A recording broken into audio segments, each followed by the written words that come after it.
প্রিয় বন্ধুরা আমার, সবাইকে অন্তরের অন্তঃস্থল থেকে বিনম্র ভালোবাসা, শ্রদ্ধা, প্রীতি ও শুভেচ্ছা জানাচ্ছি।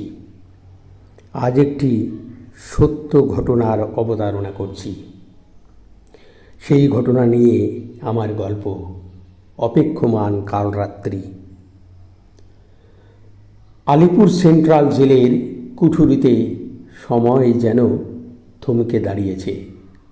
কারারুদ্ধ ধনঞ্জয়ের মাথার উপরের সেই পুরনো ল্যাম্পপোস্টটি হলুদ আলোটা যেন কাঁপছে, ঠিক যেমন কাঁপছে মৃত্যুর দোরগোড়ায় দাঁড়িয়ে এক মানুষের অস্তিত্ব।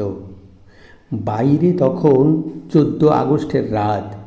শহর জুড়ে কালকের স্বাধীনতা দিবসের উল্লাস, মাইকের গুঞ্জন আর পতাকা দণ্ডের খসখস শব্দ ভেসে আসছে।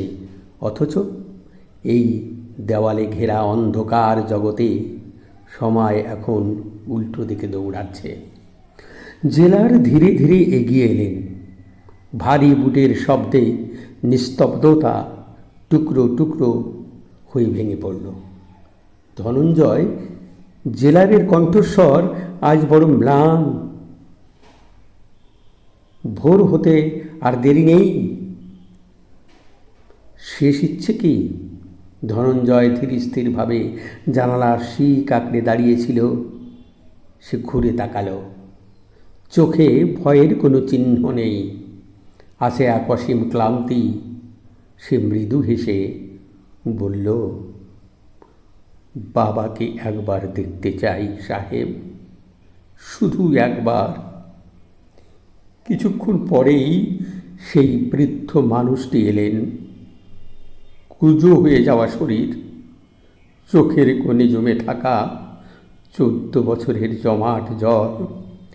ছেলের সামনে দাঁড়িয়ে তিনি শিশুর মতো ফুঁপিয়ে উঠলেন। কোনো কথা নেই, কেবল কাঁপতে থাকা হাতের স্পর্শে তিনি ছেলের মুখটা পরম মমতায় শুয়ে রইলেন। ধনঞ্জয় বাবার হাতটা নিজের হাতে তুলে নিল। ওর কণ্ঠস্বর ছিল পাথরের মতো অবিচল।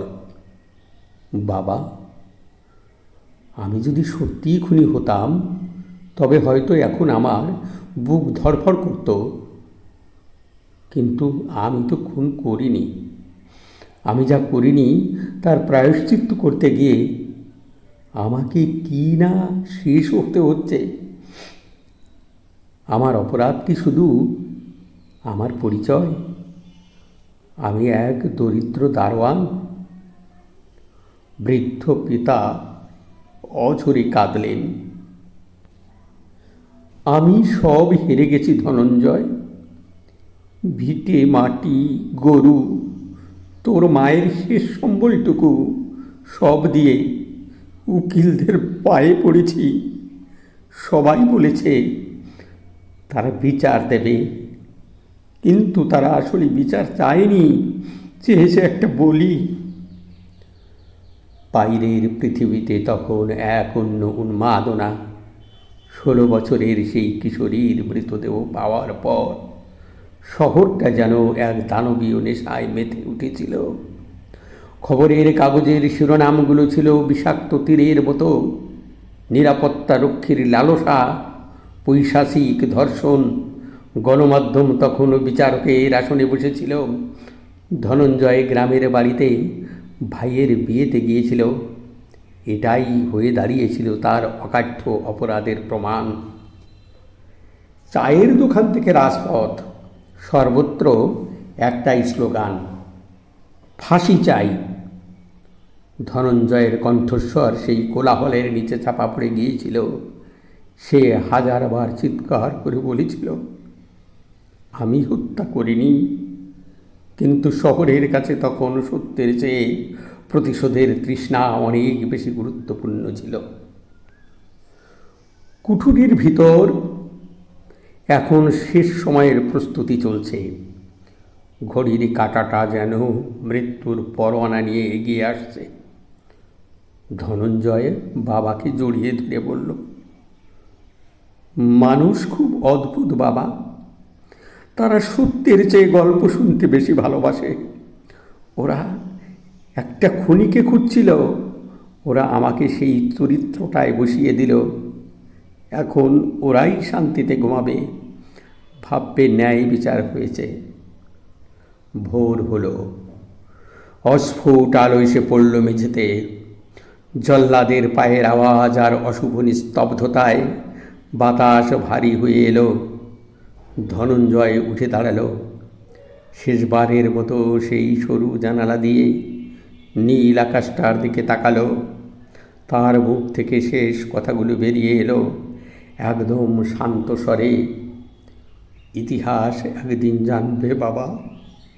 আজ রাষ্ট্র আমাকে হত্যা করছে, কিন্তু পৃথিবী একদিন জানবে আমি কেবল এক ষড়যন্ত্রের শিকার।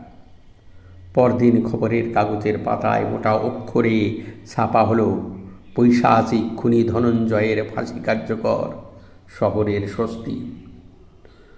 বহু বছর পর যখন বিশ্ববিদ্যালয়ের গবেষকরা ধুলোবালি ছেড়ে সেই ফাইলগুলো খুললেন, তখন বেরিয়ে এলো কত শত ফাঁক ফোকর। ডিএনএ পরীক্ষা থেকে শুরু করে সাক্ষ্য প্রমাণ সবই ছিল বানোয়াট, জনরোষের ফসল। কিন্তু ততক্ষণে অনেক দেরি হয়ে গেছে। মাটি আঁকড়ে সাহিত্য ধনঞ্জয় আর তার অপেক্ষায় পাথর হয়ে যাওয়া বাবার আর কোনো অনুশোচনা বা বিচার পাওয়ার সুযোগ নেই। রয়ে গেল শুধু সেই চিরন্তন প্রশ্ন, জনতার সম্মিলিত উন্মাদনা কি কখনো কখনো আইনের চোখকেও অন্ধ করে দেয়? আর তথাকথিত সভ্য সমাজ কি প্রতিবারই সত্যের চেয়ে গল্পকেই বেশি গুরুত্ব দিয়ে যাবে? ধন্যবাদ।